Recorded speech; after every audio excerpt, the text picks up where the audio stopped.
iniciar o vídeo, eu vou pedir pra vocês se inscreverem aí pra me dar uma força, porque eu tô precisando muito nesse momento. Já já se descobre por que também. E deixe seu like, se inscreve no canal e compartilha o vídeo com os amigos, tá bom? É o meu primeiro pedido. Olá, como está você? E seu coração, como anda, hein? Depressão. Palavra forte, hein? Seu significado deve ser aterrorizante. Vim falar com vocês um pouco sobre depressão e ansiedade. E eu vim te falar que tudo nessa vida é uma questão de escolha. Ah, mas eu não escolhi ter depressão. Eu não escolhi ter ansiedade. A gente não escolhe. Mas, como eu posso simplificar isso pra vocês? Se você tem uma doença dessa, eu te aconselho a fazer uma escolha. Eu sei o quão é difícil, porque eu te entendo, porque eu já passei por isso. E ainda venho passando, mas venho passando e dando glória a Deus. Tudo isso vem da forma que a gente lida com nossas emoções. E com nossos lixos emocionais que a gente guarda dentro de si. Eu não vou falar o assunto que me levou a esse estado, mas foi uma coisa do passado, às vezes é coisa do futuro, do passado, são coisas surreais que mexem com nossa mente. E desde quando eu era bem pequenininha, que eu venho vendo cenas e guardando aquilo e achando que tinha a responsabilidade de, como eu posso falar? De acabar, de solucionar com aquele problema que não era meu. Então, desde pequeno, eu sempre vim guardando isso e chegou um tempo que veio tudo à tona, veio de vez, meu mundo desmoronou. Eu comecei a ter ansiedade. Eu era uma menina super inteligente na escola. De repente, meu cérebro começou a raciocinar mais devagar. Eu não comecei a entender mais as coisas como eu entendia antes, com a capacidade que eu tinha de entender antes. Você que é um ansioso depressivo, você sabe do que eu tô falando. E eu comecei a sentir desprazer pela vida, desprazer pelas coisas. E daí eu me peguei perguntando o que tá acontecendo comigo. Daí eu comecei a ter crises de ansiedade. Eu já tinha aquelas crises que é aquele choro sem porquê. Mas aquele choro que você consegue guardar só pra você. Mas a partir do momento que você surta, é que você já não tá aguentando mais. Que você grita porque você já não tá aguentando mais, tem que jogar pra fora. Então, a partir desse momento, eu fiquei assustada com perceber do que eu estava passando e com uma dor tão grande em meu peito que eu posso dizer que todo dia eu estava de luto. Então, eu percebi que eu não estava normal e que havia uma doença contra mim. Havia uma doença que estava habitando no meu corpo, na minha mente. E foi daí que minha mãe também começou a perceber, minha mãe e meu pai, que eu estava com problemas. Só que quando eu dei o meu primeiro surto de ansiedade, que foi o síndrome do pânico, eles falaram que ia procurar ajuda psicológica e tal, mas acabou deixando pra lá. Achou que era alguma coisa de adolescente, e enfim. Mas as crises voltaram, e voltaram com muita frequência. Chegou um ponto que eu tinha 10 a 15 crises por dia. É sério, quem me conhece sabe, quem passou esse momento comigo sabe. E eu quero te falar que a crise de ansiedade, ela não é apenas uma coisa que você fica, ai meu Deus, eu quero que isso aconteça logo, que você fica nervosa por não ter acontecido. A crise de ansiedade ela te faz acelerar o coração, ela te dá tremores, ela mexe com tua musculação. Eu tive o maior transtorno de ansiedade, que é a síndrome do pânico. Eu não quero falar que eu tenho, porque eu não considero mais que tenho. Ainda tomo remédios, mas eu, particularmente, prefiro dizer que não tenho, porque quanto mais você dá lugar à doença, a alguma coisa ali na sua vida, ela vai permanecer, ela não vai sair. Então, comecei a ficar dependente dos remédios. Não almoçava, não levantava da cama, era choro toda hora, era tristeza, era um mundo cinza. E eu vivia de luto. Todo dia uma pessoa morria e eu sentia que quem morria era eu. Então, imagina aí a dor de morrer. A pessoa que você mais ama morrer, que é você tem que se amar primeiro. Todos os dias você acordar na expectativa de um dia melhor e esse dia não chegar.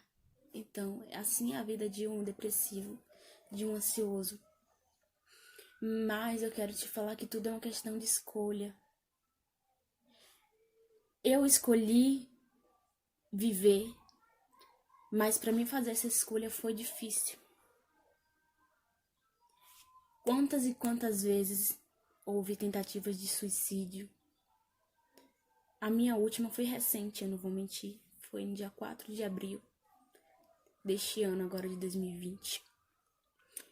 E o inimigo, ele se manifestou logo no início. E ele falava o quanto que ele queria tirar a minha vida.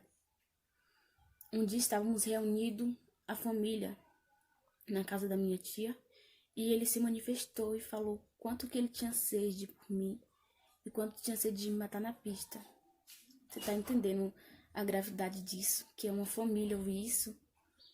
Pois é, foi forte, foi doloroso. E realmente foi o meu desejo não, o desejo do inimigo. Eu não conseguia passar em uma pista. Eu tinha sede de me jogar na frente de um carro, de um caminhão. Tinha sede de sentar na pista e ficar lá parada até que um carro vinsse e me esbagaçasse. Esse era o plano do inimigo na minha vida. Mas, como ele viu que só com isso ele não ia conseguir, porque eu estava rodeada, graças a Deus, de pessoas boas, de espíritos bons na minha vida. Então, eu sempre tive companhia nesse tempo todo. Eu não tinha oportunidade de sair pra rua sozinha. E mesmo assim, ele ainda tentava, tá, gente? Não é fácil. Não é fácil mesmo. Qualquer vacilo que os meus pais davam, eu tentava sair, abrir o portão, correr, sempre em direção à pista. E eu cheguei de ouvir de uma pessoa que eu amo muito, que realmente era pra mim me matar e se jogar em cima da pista. Não é questão de namoro que eu estou falando aqui, tá? É uma questão familiar. E eu sei que isso era coisa do inimigo.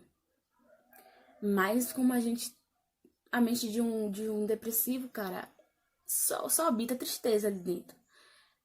Então, poxa, a vida de uma pessoa que você tanto ama, falar assim, se mata na pista, o quanto é doloroso ouvir isso. E eu realmente eu não tinha motivos, eu achava que eu não tinha motivos para viver. Ansiedade sempre falava que eu era inútil, que eu não tinha por que estar aqui, que eu era tudo de ruim que havia na Terra. Ela realmente fala, você é tudo de ruim que havia na Terra. E a depressão quer te falar que a melhor solução é o suicídio. Mas olha pra mim, eu perdi as contas de quantas e quantas vezes eu tentei o suicídio, mas Deus me livrou.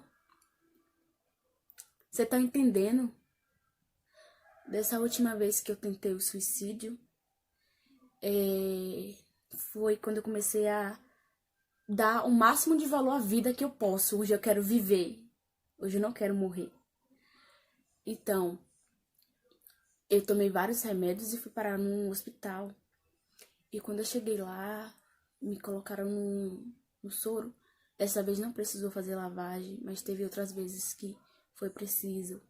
Então eu ficava mais em hospital internada do que em casa, porque as crises eram constantes e vem aquela falta de ar. Então era sempre uma preocupação dos familiares e amigos, e na maioria do tempo eu estava no hospital. E daí, dessa última vez, um médico olhou pra mim. Gente, é sério, na moral, pra mim isso foi coisa de Deus. Era como se eu visse um anjo na minha frente. E ele falava, dessa vez, eu dei sorte. Ele se posicionou no lugar dele. Você também deu sorte e sua família deu sorte. Mas pode ser que há uma próxima vez que a gente não tenha sorte. E naquele momento que ele falou que foi sorte dele, foi sorte minha, foi sorte da minha família, e que na próxima vez talvez isso não acontecesse, naquele momento eu entrei em choque. E eu parei para raciocinar, meu Deus, o que eu tô fazendo da minha vida? Deus, tu me deu a vida, por que eu quero tirar? Se tu deu a vida, só tu pode tirar. Eu comecei a compreender isso. Eu olhava nos olhos do médico, eu via um olhar sereno de um anjo. Eu via uma calmaria. E ao chegar em casa, eu tive a notícia que eu perdi uma pessoa que eu amo e vou amar eternamente. Que era muito querida para mim. E eu fiquei muito pensativa. Poxa, Deus realmente ia levar alguém da terra hoje, mas esse alguém não era eu. E tipo, era uma pessoa que eu amava tanto e que sempre me falava que queria que eu estivesse bem, que eu ia vencer. Que a partir desse momento eu comecei a ver luz no fim do túnel, eu comecei a lutar. Eu falei, eu não vou desistir. E de lá pra cá tem acontecido várias coisas na minha vida, coisas que são motivos pra me deitar na cama e não querer levantar. Mas, como eu disse, tudo é questão de escolha, eu tô escolhendo ser diferente. Meu amigo, não bota doença na frente, não. Se você tá ali sempre insistindo, eu tenho depressão, a depressão não deixa eu levantar da cama, a depressão não deixa eu sair, não deixa eu comer, ela sempre vai estar um passo à frente de você. Se você esquece que você tem aquilo, vai esquecendo. Eu sei que é quase impossível esquecer que você tem. Até porque eu tomo um remédio, então toda vez eu lembro. E, tipo, é coisa que não vai sair da sua cabeça, entendeu? Mas vai dando um passo pra trás pra ela. E você vai ver que as coisas vão melhorar. E eu vou encerrar esse vídeo aqui, porque tá bem longo. Mas se vocês quiserem a continuidade desse vídeo, eu vou estar deixando aqui. Eu vou estar deixando, vou postar ele no YouTube. E se vocês quiserem a continuidade dele, eu vou estar aqui falando sobre a minha experiência de vida. E tô aqui para ajudar vocês. Vou deixar meu Instagram aqui. Meu Instagram é Indy1419. Facebook é Indyerica. E tô aqui pro que der e vier. E saiba que eu te entendo. Eu realmente entendo o que você passa. O que é a dor da morte, o que é a dor do luto, o que é olhar para os quatro cantos do mundo e só ver escuridão, não ver uma saída. Eu tô aqui, eu te entendo. Então, eu vou encerrar esse vídeo, mas se vocês quiserem, eu vou estar trazendo a segunda parte.